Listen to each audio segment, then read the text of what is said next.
Alright guys, welcome back to Budget Card Breaks, and I'm going to show you guys my mail day today, and also I'm going to go into a little bit of just some of my opinions on the hobby and just kind of explain some things to you, or at least how I see them. So today, for mail wise, I just got 3 red PMGs, and these have been tanking, guys, even to my surprise, but I'm kind of loving it. Just for the fact how cheap I've been getting these. For all 3 of these cards, I had to get a duplicate of this just because it was so cheap. I paid 25, 25, and 25. $25 for a PMG. Sure, it could go down a little bit farther, but I mean, they were just $300 a few weeks ago. I don't see them going back up to that, but I mean, the 2017 prices are holding strong. But I mean, there's also an example of the 2013 red PMGs for sports.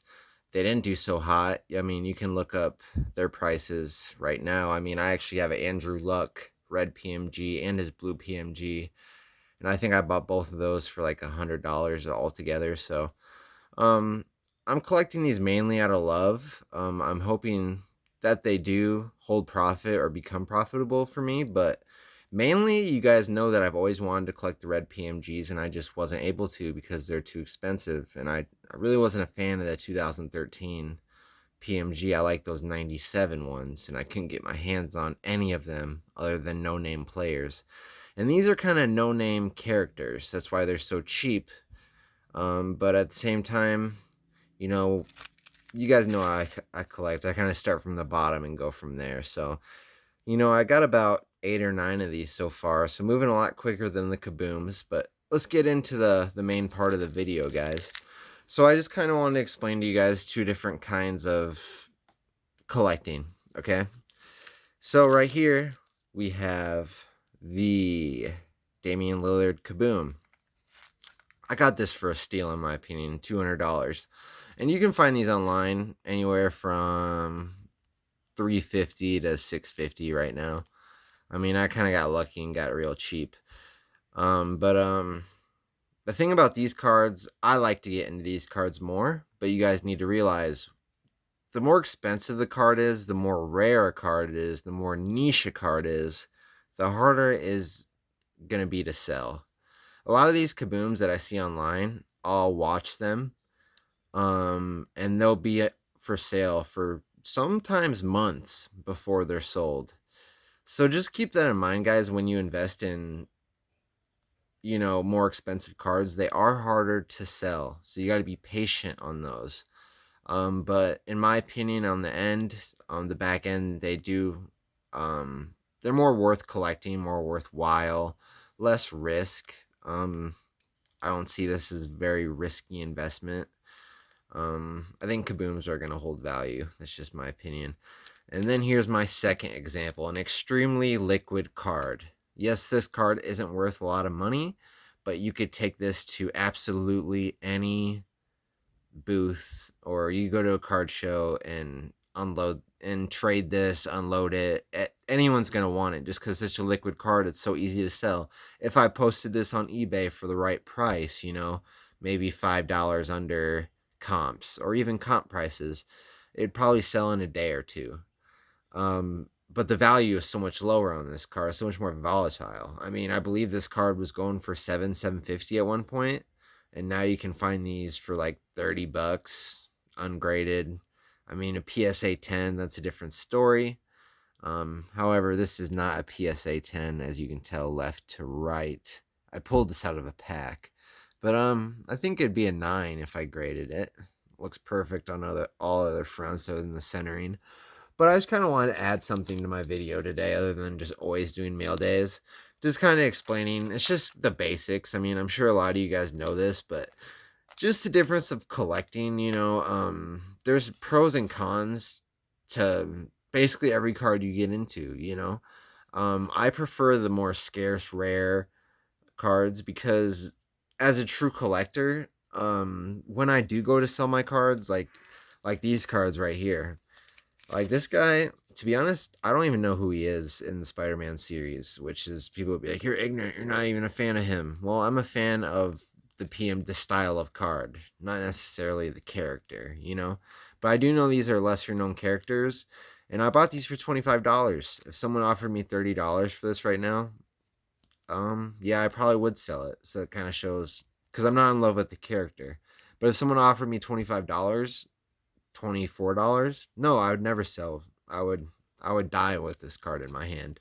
And that's kind of how I feel about. That's how I know I'm a true collector. But I mean, anything at profit, I would sell. I wouldn't sell this or really any of my Kaboom cards for that matter. Those are all long-term holds for me.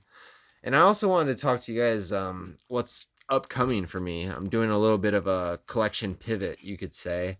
Um, I just decided Kabooms are still going to be coming here and there, also the red PMGs. But I've been really looking at rookie autos, especially in basketball. Um, I'm just I'd say my expertise are definitely lie in basketball. I know a lot about basketball. So I've been just going for rookie autographs with high grades, high auto grades, high grades. I just ordered and I'm always open about what I pay for things. You know, I don't hide prices. I don't know. I just paid 280, but I mean when you get shipping, it's really 300. I paid 300 for a Klay Thompson rookie auto, 9.5 with a 7 auto grade. It was a low auto grade, but you know, I feel like it was a good investment considering his Kaboom card is going for 750. So I was just kind of like weighing them out, and I was like, an insert card with no memorabilia or a rookie card auto for half the price. It's just kind of diversifying. You don't want all your eggs in one basket. When I first started collecting, I would get a lot of cards like this. I actually have this. I have Edwards. I was huge into LaMelo Ball, Anthony Edwards, and Ja Morant. I'm still big into Ja Morant, to be honest with you.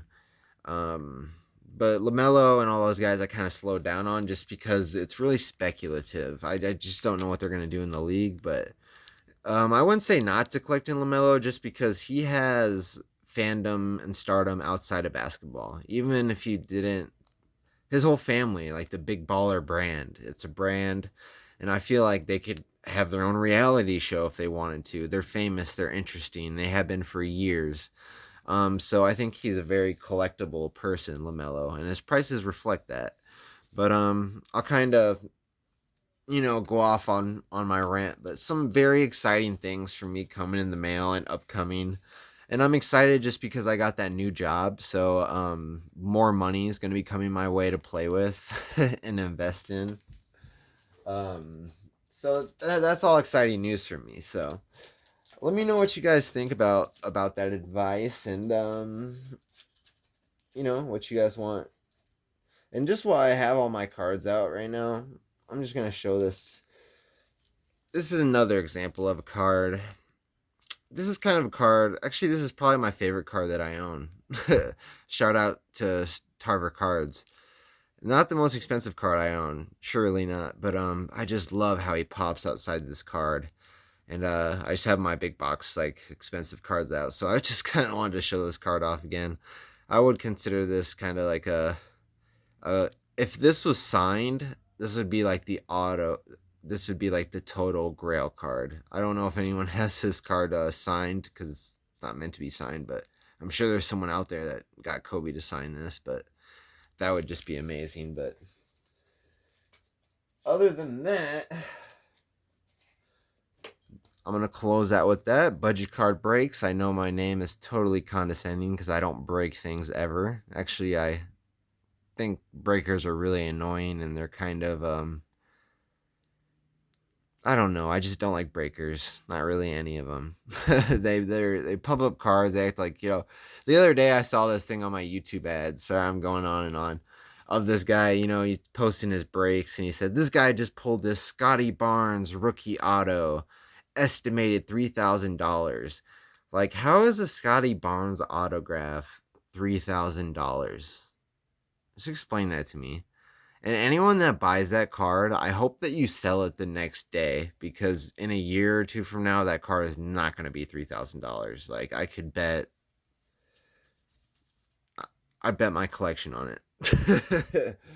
It's just that it just doesn't hold any warrant. I mean, I think he won Rookie of the Year, but I mean his stats aren't even that impressive. Like, really, I mean, I've seen plenty of rookies come in the league and flame the fuck out. I don't know. Scotty Barnes just never really caught my attention. I don't think he's really his autograph certainly doesn't warrant $3,000. I mean, you can get a John Morant autograph for cheaper than that. I mean, come on, guys. Let's think. All right, but I'm gonna close the video there. I hope you guys learned something, or at least were mildly entertained. But see you guys later. Like, comment, subscribe.